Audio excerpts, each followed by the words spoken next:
Okay, hello. Good afternoon to everybody, and thank you very much for the invitation to give this talk. I will try to do in around 30 minutes. Well, in 20 minutes, and we have 10 minutes for discussion and some MCQ questions. So the first, the index that I will try to follow is this one. So I will summarize the types of stroke. I know that the second speaker is going to talk about the intracerebral bleeding, so I'm not going to get into this. So the critical care of stroke, I think that it's important to have an overview about what we should do and what are the major points in critical care for stroke nowadays. So I will try to summarize some important points with large hemispheric stroke, malignant strokes, when ICU is needed, and just the take-home message and the discussion. So the first is, I think that the types of stroke, I think that they can split into two major points. So if we have a focal or a diffuse brain dysfunction, the vast majority of those focal brain dysfunction is made by the ischemic event. These represent the part of this talk. So the second speaker will talk about the following parts. So the critical care of the stroke, I think that we should point out in 3 points. I think that the first is diagnosis. I think that I will try to highlight what are the more important points for urgent stroke and especially fibrinolysis, systemic or intra-arterial fibrinolysis. And the last point is going to be the prevention of complications. So we'll start with the first. The first is the diagnosis. There is some discussion about which is the best technique for a stroke. So I think that it's important to try to differentiate the two major points. So it's the CT and MRI. I think that some of the advantages are with the CT, and I will try to summarize. So I think that we can rule out bleeding in the first event. I think that the second point is we can have early signs as soon as 6 hours from the development of a stroke. We will take a little while afterwards about the prognosis when we see a large stroke in these 6 hours. So the other thing is this ischemia can also be detected from 2 to 6 hours. There's a time window from 2 to 6 hours. So sometimes we can have some detection. We can have some help for rolling out other events, and as far as it is published, is the most cost-effective strategy for stroke. So here in these slides, I don't have a laser, so I will use the mouse. So in this one, we see an acute stroke with 4 hours, and subacute with 4 days, and we can see. In these 4 hours, we can see subtle blurring in gray-white, junction and sulcan effacement. So I think that is quite a straightforward picture. So in 4 days, in this subacute picture, I think that it's important to see that there is a massive event, so with a mass effect and ventricular compression. So I think that the CT can help us for many things in this first event. So at the same time, we can rule out bleeding, so we can rule out intracerebral bleeding, and at the same time, we can detect in this patient, we know that some signs are present in these patients, but we are not sure what is going to happen until we have a CT, like a subarachnoid hemorrhage. So what about MRI? Because we all know that it's controversial, the MRI. I think that the MRI is a good technique, that the problem is not available in many sites in an emergency setting. The MRI is superior to the CT because it can detect a hyperacute infarct in the first time. So it's better to when we have a vascular stroke and we want to detect a posterior circulation defect. So ischemic lesions that are located in this area needs to be in some occasions to be ruled out with MRI. So, however, the MRI is not cost-effective in terms of emergency settings, and good, with the new MRIs, we have perfusion. This is important, but we have at the same time the new CTs, the new generation CTs that maybe you have in your hospital that can detect CT mismatch. So in this slide, we can see as soon as 1 hour this event with a stroke in T1 with non-contrast and with gadolinium, so that we can see very early signs for detection of a stroke. This technique is new, is the mismatch concept, so it's being developed for a long time, but is more widely used with MRI. So we have in some centers CT, so probably you have those. So, and we can have detections in this disagreement between perfusion and lesion. So when we are out of time windows and we have to do rescue therapies. So, but we are not going to get into detail in this part.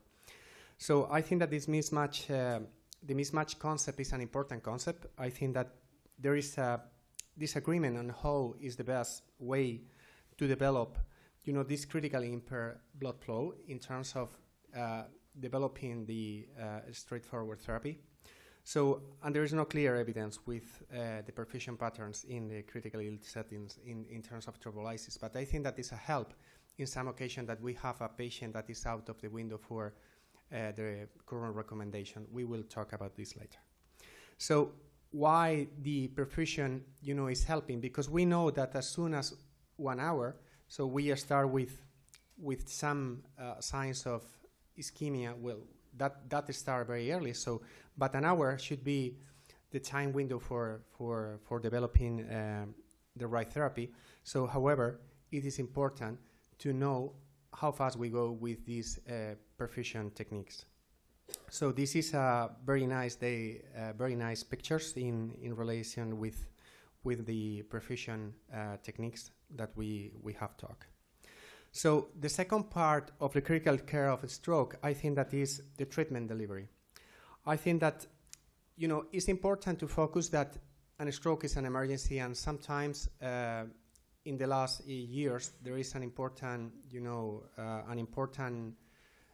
in the media or in the hospitals, in many settings, to try to improve the urgency for strokes. I think that it is important, the detection, it is important to have stroke codes, as we have, with MI codes or with septic codes. I think that it's important to start the therapy as soon as possible. So ideally, we should have 60 minutes between the arrival to the emergency department until the thrombolysis is administered. So this should be the goal. So this is the guidelines, that is the most important point, to try to do everything in 60 minutes. So why? Because time is brain. Because as we decide to go further with the time, we are going to lose more brain tissue, and we are going to lose the opportunity to recover the patient. So I think that it's important to try to have a good connection with the emergency departments in order to have a very detailed circuit for a patient with a stroke. So the other important point is more than 60 minutes is in many occasions deleterious. So I think that is in several trials, as we have, we know that with 60 minutes is the time window that we should achieve. So I think that it's important to insist that we have a window of 60 minutes in these patients. So there are some guidelines. The last European guidelines that were published in 2008, and lastly have been published in America, the new guidelines. So the time window was until 3 hours. So we know that in some centers this time was over 3 hours. So, but we know that with 3 hours, so we see that we should run with these patients. At the same time, these guidelines are applied for patients with over 18 years old. So, but what is happening with, and this is what was published in 2008, but however, we have had several trials afterwards with more than 3 hours, and these trials represent that probably going to 4.5 hours we have a good improvement for. So it's important to detect the exclusion criteria for this patient. I think that these criteria are well known by many of you, are published everywhere, and I think that I'm not going to get into the detail due to the time, but I think that is important to recognize that the first contraindication is not an indication, so that is the exclusion criteria. So what is happening to 3 to 4.5? So I think that the exclusion criteria is all the patients that are more than 80 years because of the risk of bleeding. The second is severe strokes, that they have an HSS that is more than 25 because the possibility for recovery is very low, or history of diabetes or with a prior stroke. So this is as well controversial, but so far these are that we have nowadays. So in summary, we will see that less than 3 hours, so there is no upper age limit, so any patient can be included.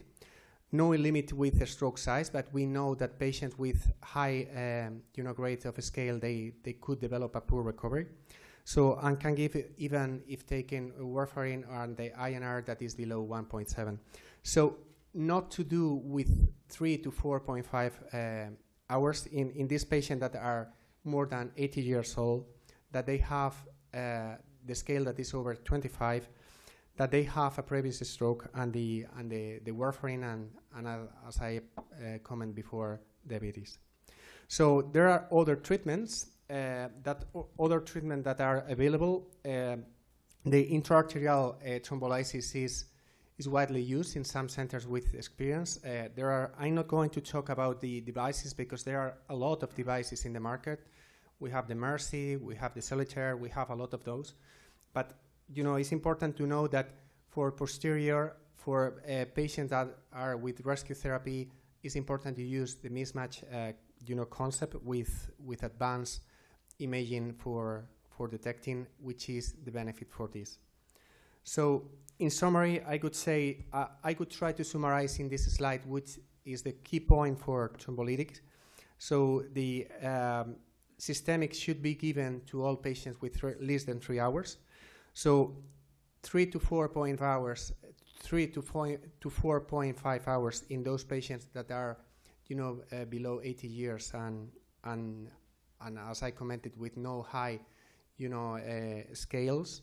So intraarterial thrombolysis is an option in major strokes with less than 6 hours, and when we are out of the time window, but we have a mismatch in the CT.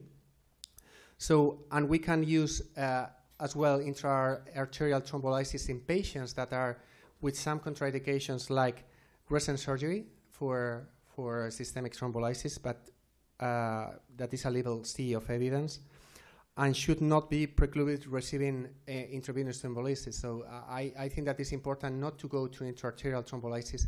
So because so far systemic thrombolysis is the first event. So the predictor for success for thrombolysis, I think that early treatment, we have to, as soon as we start the therapy with thrombolysis, our patients are going to be in a better prognosis. So with less severe symptoms, we are going to have a better outcome. A younger age, we will talk about hypertension and normal glycemia. That is an important point for general management, but we will talk to this later on. So what about massive strokes? What about malignant strokes? So I think that the deterioration starts as soon as 24 to 72 hours.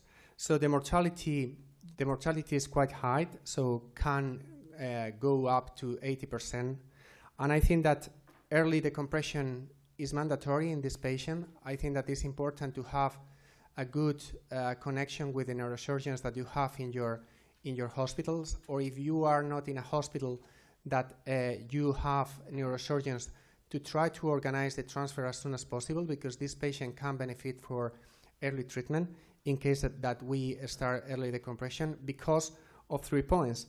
Because the mortality is going to be decreased, so, and the outcome is going to be better in terms of quality of life. So I think that is important to take this into account.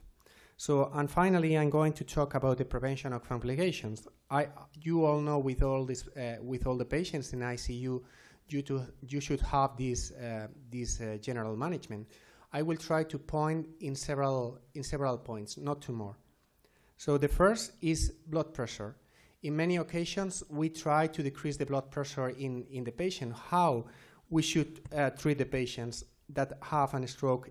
The first is we have to try to decrease the blood pressure when it's over 220 because it's a mechanism of protection for the brain. So, and we have to try to control when we are going to give thrombolysis, but not in other points. So the second point that is important is the BP should be tried to be lower in patients that they have cardiac complication at the same time. And it's important not to try to have this swinging in controlling the blood pressure, not to give bolus of drugs in order to try to control. I think that we should be permissive with this because the prognosis is going to be much better, as I said before. So blood glucose, we all know in the last years that there is a lot of controversy with glucose. I think that the most important point is to try to use common sense. I think that it's important to try to control blood glucose, not to try to get the patient into hypoglycemia because we know that this is deleterious and can develop even more ischemia. But patients that are, with well control of glucose can do better than the others. So other complications, I think that the pneumonia is the most important part for complications.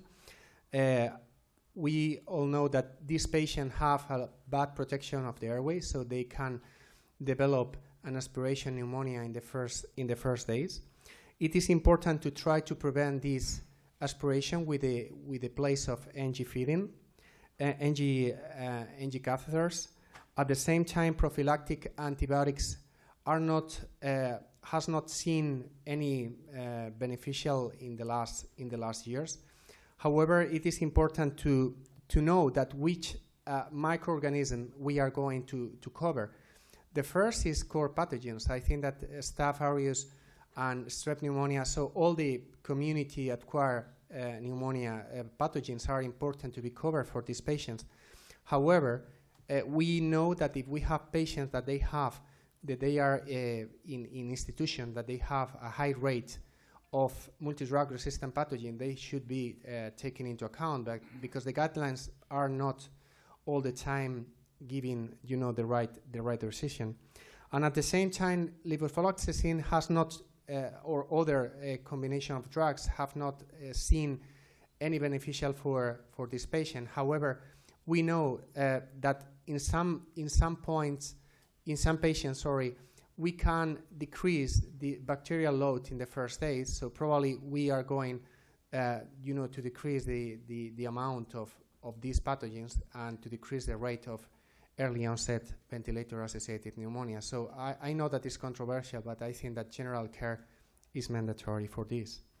So deep thrombosis and pulmonary embolism, we all are sometimes very worried about giving heparin as a prophylactic drug for this patient, but we should know that the use of prophylactic heparin is not going to increase the risk of bleeding in this patient, and they are, because of the low mobility and because they are, and these patients are going to be, immobilized for a long time with a high risk of deep vein thrombosis and pulmonary embolism. So I think that we should not be worried about giving, the prophylactic doses. So don't forget about this. So another point interesting is that this patient, they make a lot of arrhythmias. So some points, so the first and the most important is to try to understand that the first we have to rule out that we have a ischemic event, an MI. But this patient can develop several forms of arrhythmias that should be taken into account when managing these complicated patients, especially patients that they have massive events and malignant malignant strokes.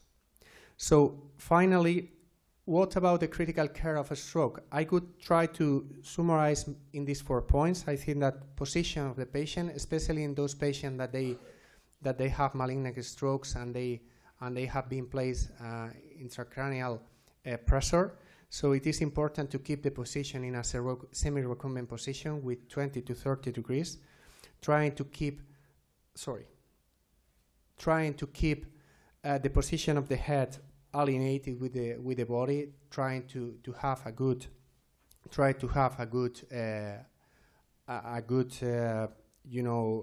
position of the brain for a good venous return. So sedation and analgesia is an important point. It's important for the first days to keep the patient with a good level of sedation and analgesia.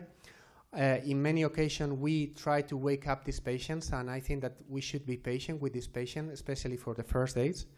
So fever is always detrimental. In many occasions, we try to control with physical, maneuvers and antithermics with antibiotics for this patient. It's important to try to be aggressive with fever for oxygen consumption in the brain. And finally, try to avoid hyposmolar solution and try to control especially the sodium to avoid cerebral edema. So the last 2 slides are which stroke patients should be transferred to the ICU.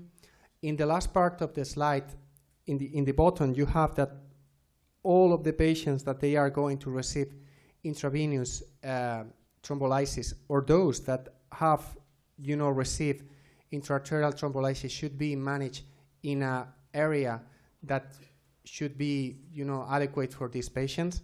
And for sure, it doesn't matter how the ICU works in a hospital, because we know that in some hospitals you have stroke units or not.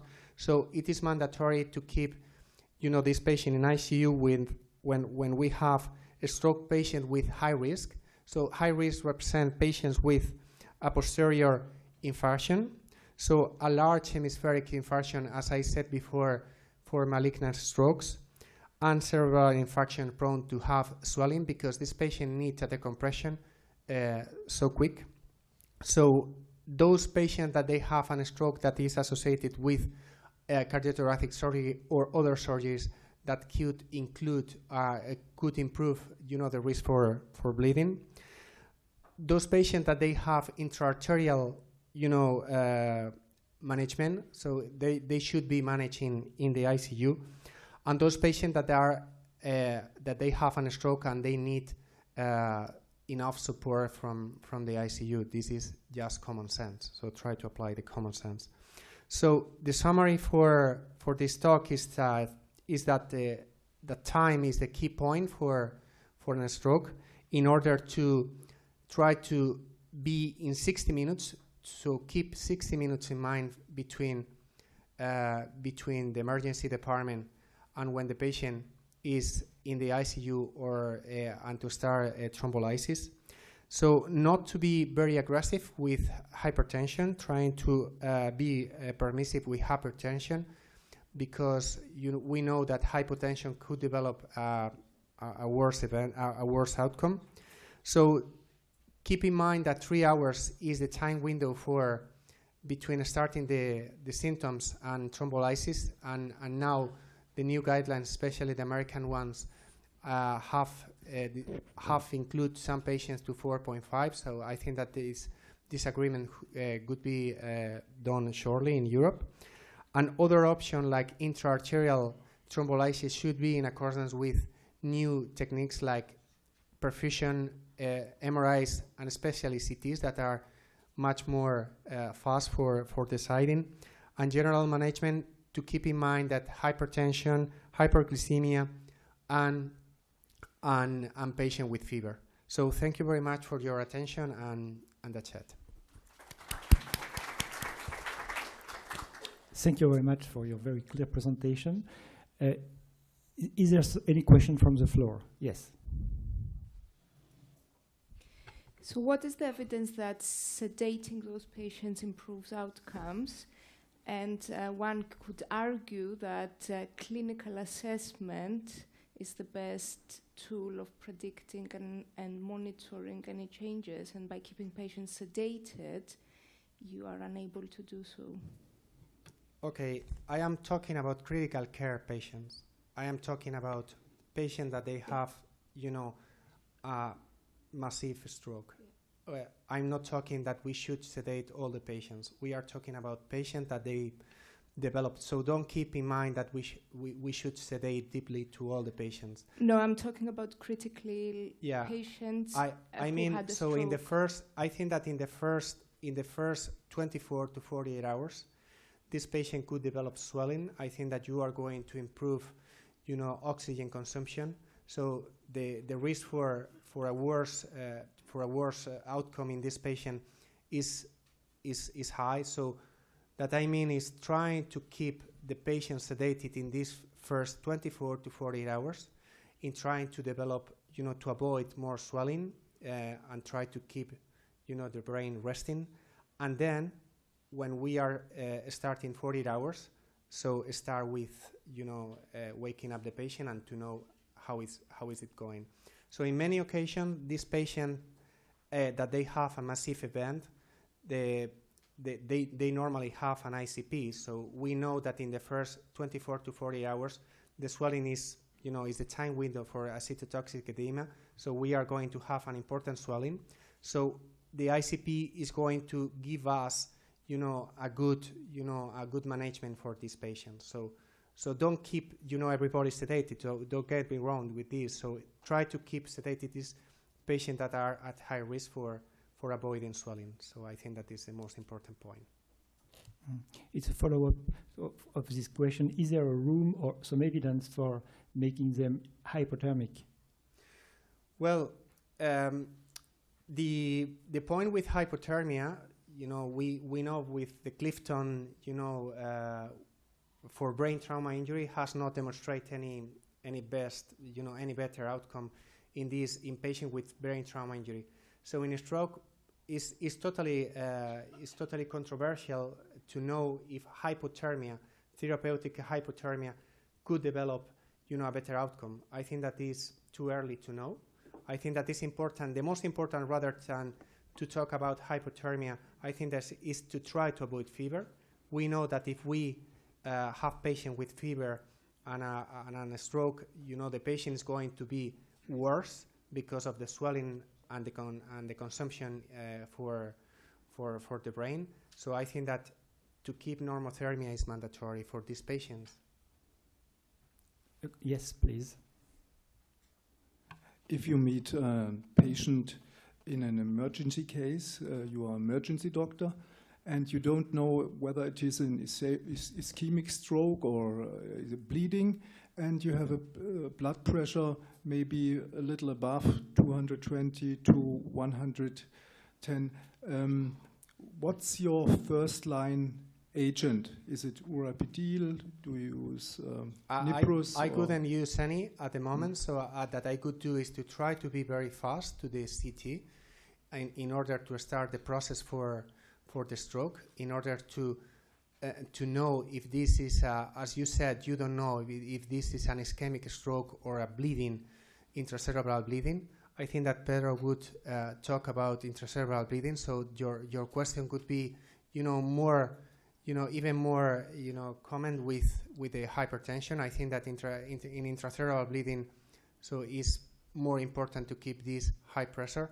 But in patient with a stroke, with an ischemic event, so it's important to go quite fast to the CT to rule out if the patient has a stroke, ischemic stroke, and then to start thrombolysis in this time, window of 60 minutes. So I think that it's important, more than the agent, trying to be fast to the CT. So which agent, when you have discovered that this an ischemic event and you are going to start thrombolysis, as I put in the slide, so it's important to use any of the drugs that you are using. In some centers, in my unit, labetalol is the first option. In other centers, urapidil is the first option. So I think that it's difficult to know which one is the best option. I think that I could try to highlight that the most important is not to be very aggressive with hypertension. So go fast to the CT and then treat if the patient is going to be for thrombolysis. So that's it. And what's your recommendation to hyperventilation, permissive hyperventilation?